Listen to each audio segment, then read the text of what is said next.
कागल शहरातील वाढती वाहतूक कोंडी आणि अस्ताव्यस्त पार्किंगला शिस्त लावण्यासाठी कागल नगर परिषदेत वाहन पार्किंग शिस्तीबाबत बैठक आयोजित करण्यात आली होती। या बैठकीत मुख्याधिकारी अजय पाटणकर यांनी नगरपालिका क्षेत्रात समविषम पार्किंग व्यवस्था लागू करण्यासाठी आवश्यक फलक उभारण्यात येणार असल्याचं सांगितलं। ज्या ठिकाणी पार्किंग पट्टे नाहीत त्या ठिकाणी नव्यानं पट्टे मारले जाणार आहेत। ठाकरे चौक ते बस स्थानक परिसर, बस स्थानक ते गैबी चौक तसंच खर्डीकर चौक ते महामार्ग बोगद्यापर्यंत या व्यवस्थेची अंमलबजावणी करण्यात येणार आहे।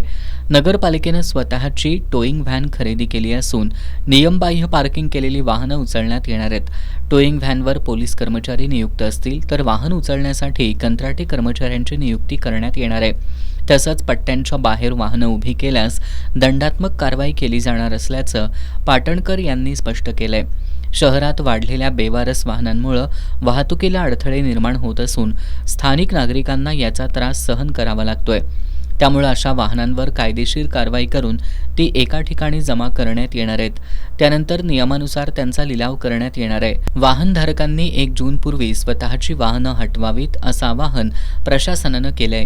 नगराध्यक्ष सविता माने यांनी शहराची लोकसंख्या आणि वाहनांची संख्या वाढत असताना रस्त्यांची रुंदी कमी असल्यानं नागरिकांची गैरसोय होत असल्याचं सांगितलं। पोलीस निरीक्षक गंगाधर घावटे यांनी सुरुवातीच्या काळात नागरिकांना पार्किंगची शिस्त लागावी यासाठी नगरपालिका स्तरावर 100 रुपयांचा दंड आकारण्यात येणार असल्याचं सांगितलं।